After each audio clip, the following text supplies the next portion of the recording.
한덕수 대통령 권한대행에 대한 탄핵소추안이 국회에서 가결됐습니다. 헌정사 처음으로 대통령 탄핵소추에 이어 권한대행을 맡은 국무총리까지 탄핵소추돼 직무가 정지됐습니다. 미국 정부는 최상목 권한대행과 협력할 준비가 돼 있다며 한미동맹을 강력히 지지한다는 입장을 밝혔습니다. 해외 언론들은 한국의 정치적 공백이 장기화되고 있다고 우려를 내놨습니다. 한국 정치적 공백에 따라 원달러 환율이 불안 정세를 이어가고 있다는 분석입니다. 1달러에 1,486원까지 오르는 일도 벌어졌습니다. 메가밀리언 복권 당첨금이 12억 달러를 돌파했습니다. 복권을 구매하기 위한 긴 행렬이 이어졌습니다. 캘리포니아주의 법이 강화된 것을 모르던 절도범들이 체포된 뒤 당황하는 모습이 영상으로 포착됐습니다.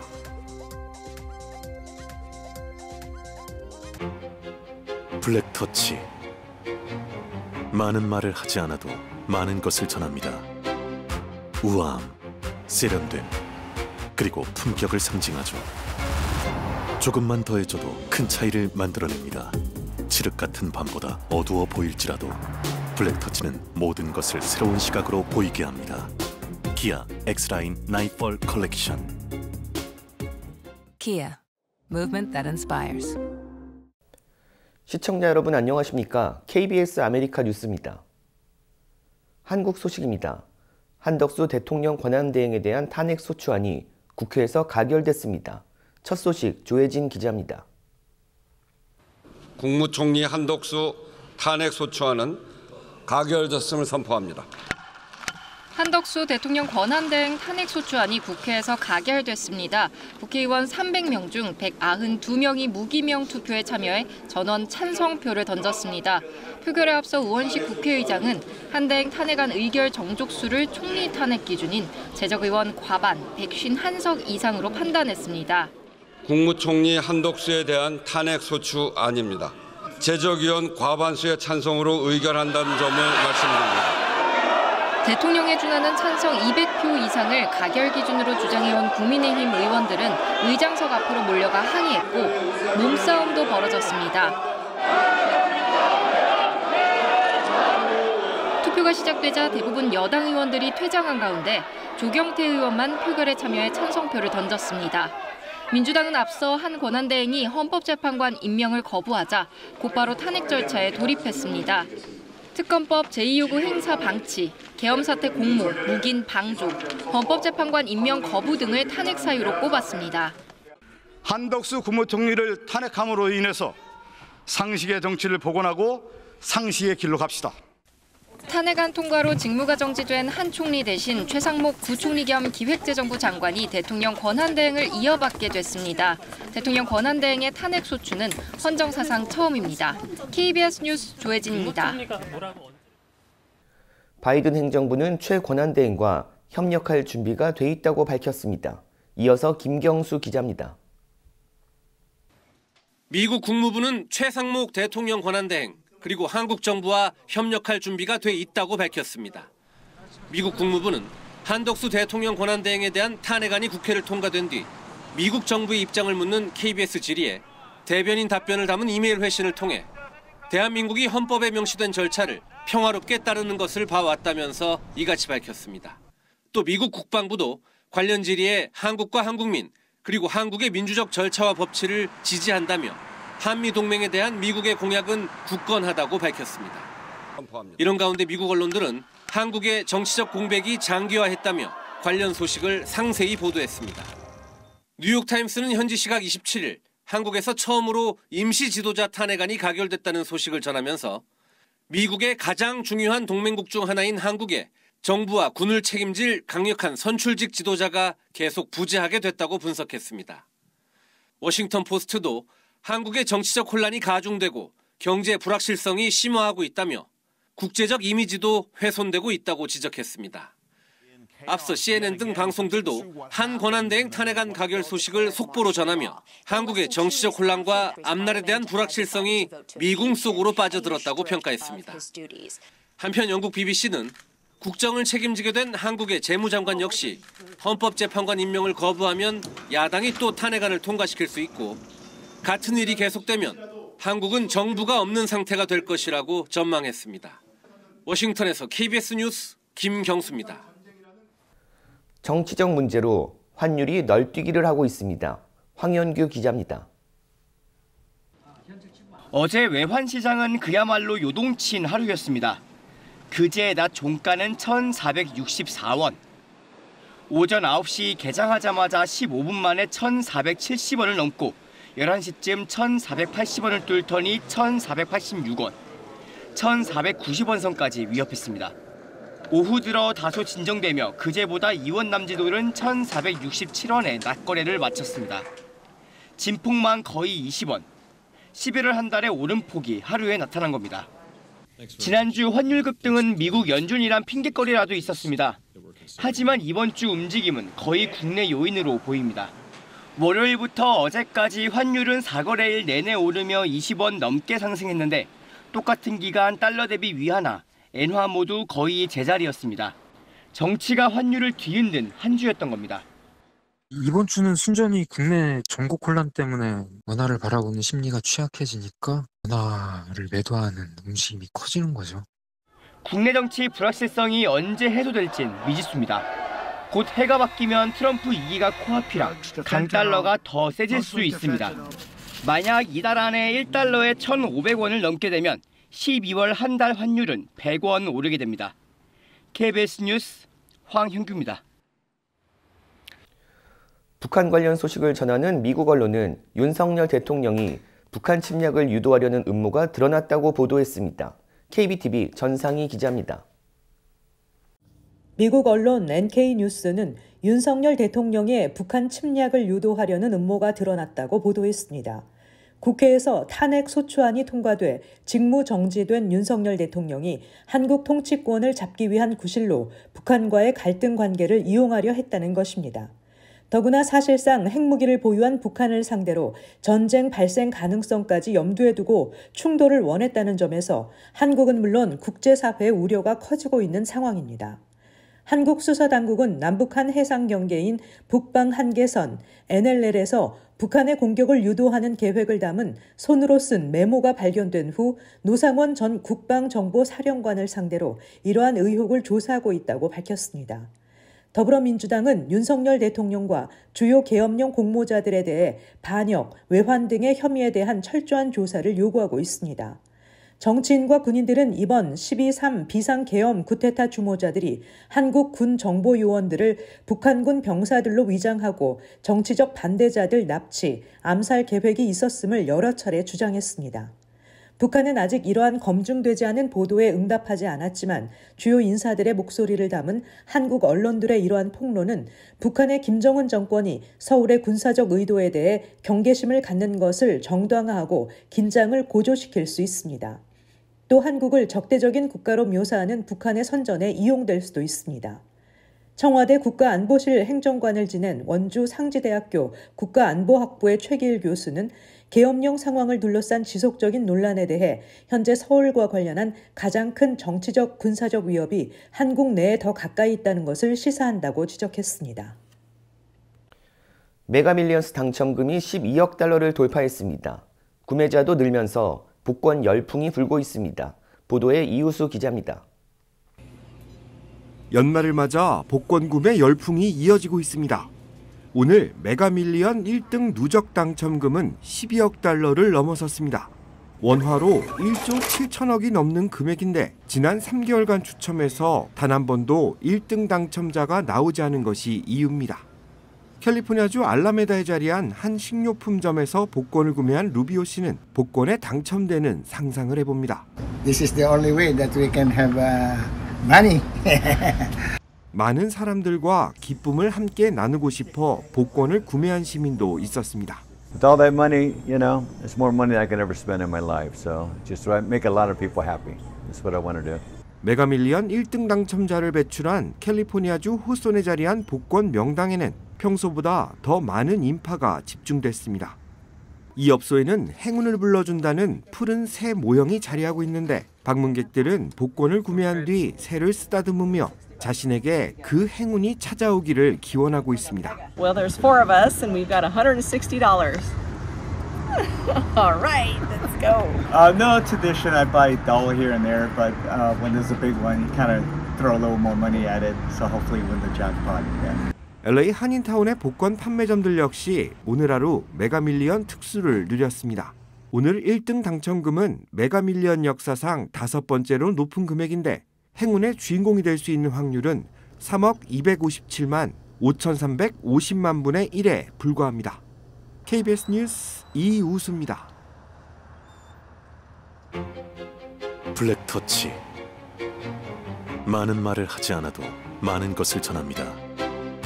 우아함, 세련됨, 그리고 품격을 상징하죠.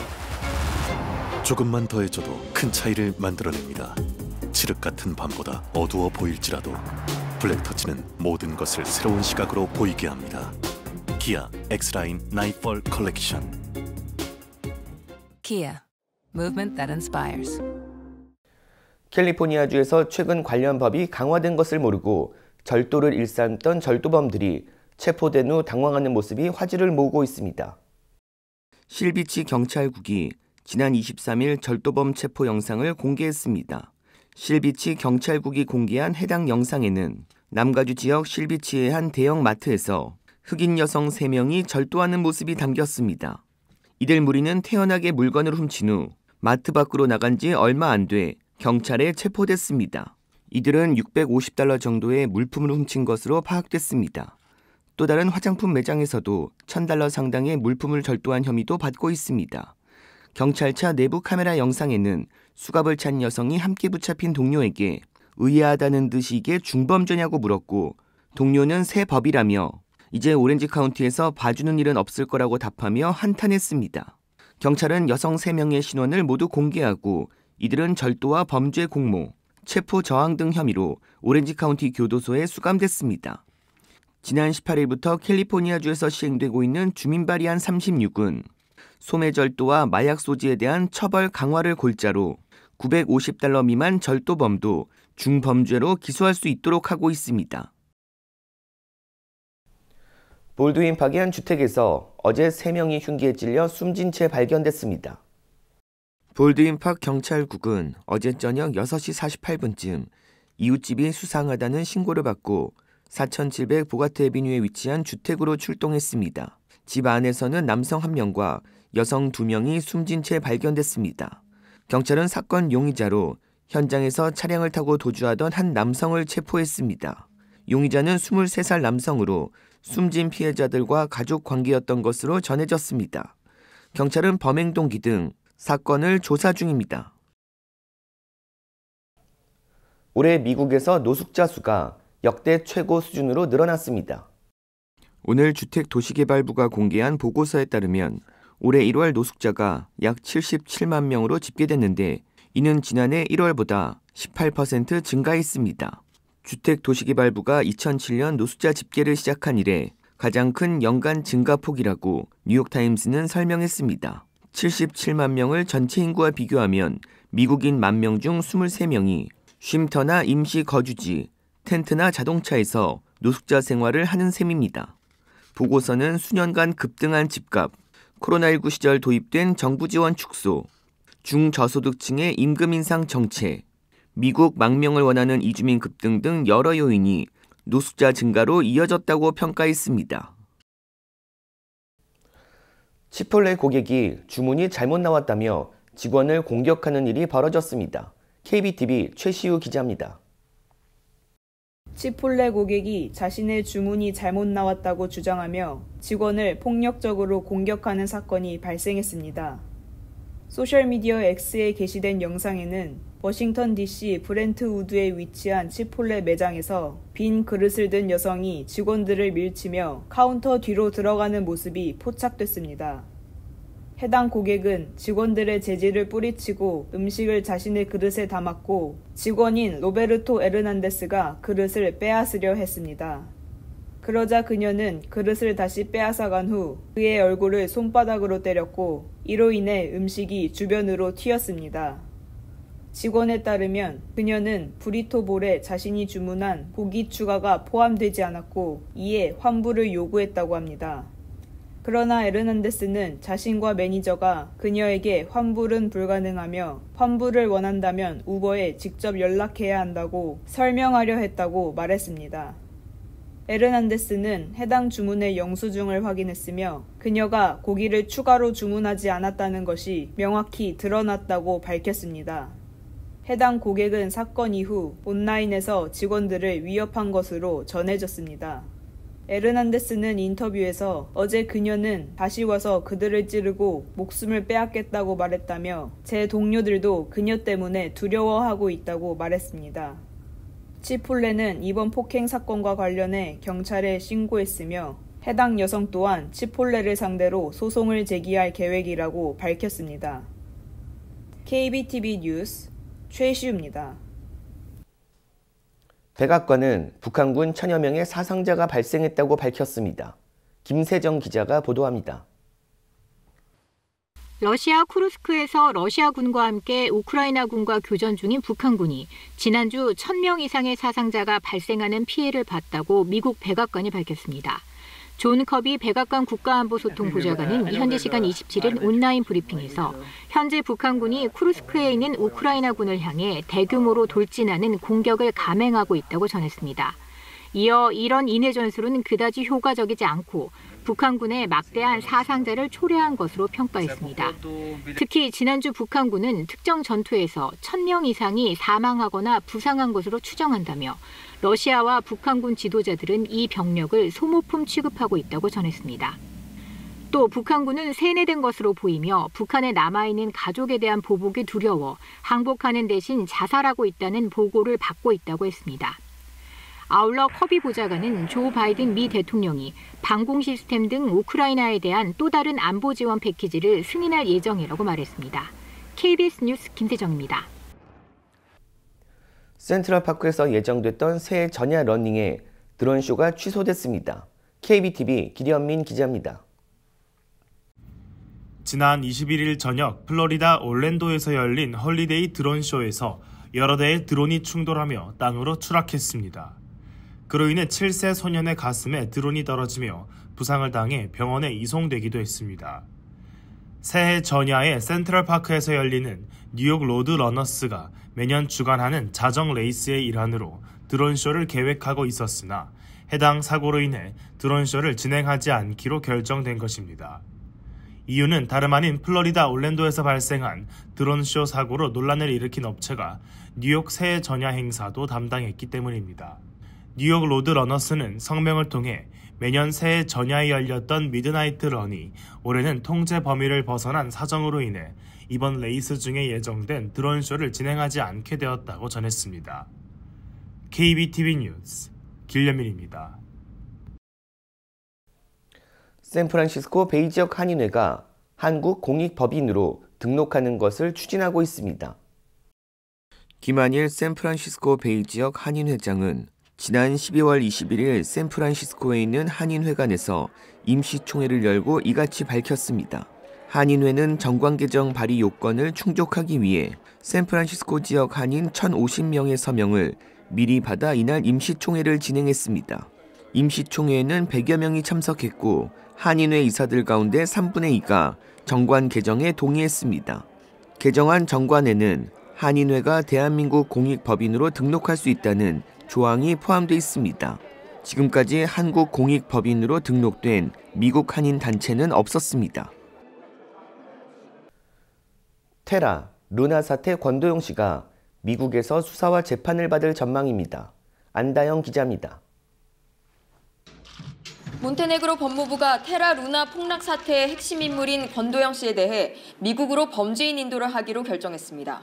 몬테네그로 법무부는 현지 시각 27일 성명을 통해 범죄의 중대성과 범죄 장소, 범죄인 인도 청구 순서, 범죄인 국적 등의 기준을 종합적으로 고려했다고 밝혔습니다. 이어 대부분의 기준이 미국 당국의 범죄인 인도 요청에 부합한다고 판단해 미국 인도를 결정하고 한국의 범죄인 인도 요청을 거부했다고 덧붙였습니다. 법무부의 이 같은 결정은 몬테네그로 헌법재판소가 권 씨가 제기한 헌법 소원을 기각한 지 사흘 만에 나왔습니다. 앞서 헌법재판소는 대법원이 하급심의 한국 송환 판결을 무효화하고 범죄인 인도와 관련한 결정권을 법무장관에게 넘긴 것과 관련해 적법성에 문제가 없다고 판단했습니다. 이에 따라 최종 권한을 쥐게 된 몬테네그로 법무부 장관이 권 씨를 미국으로 보내기로 최종 결정하게 됐습니다. 지난해 3월 권 씨가 몬테네그로에서 체포된 이후 한국과 미국은 거의 동시에 범죄인 인도를 요청하며 신병 확보 경쟁을 벌여왔습니다. 권 씨 측은 한국보다 중형이 예상되는 미국행 대신 한국 송환을 원해왔습니다. 그런 만큼 권 씨 측은 최후의 수단으로 유럽인권재판소 제소카드까지 꺼내들 가능성도 있습니다. 앞서 권 씨의 법률 대리인은 유럽인권재판소 제소 가능성을 언급한 바 있습니다.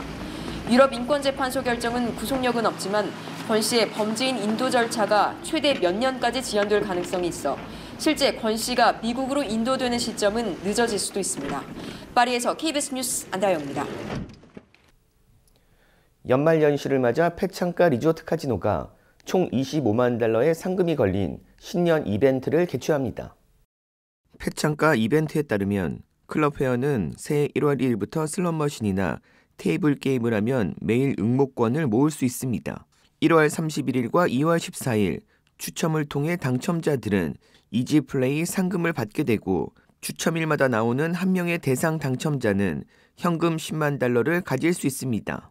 또 중복 당첨이 가능합니다. 폐창가 이벤트, 프로모션 관련 자세한 정보는 전화나 웹사이트에서 확인할 수 있습니다.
KBS 아메리카 뉴스 마칩니다.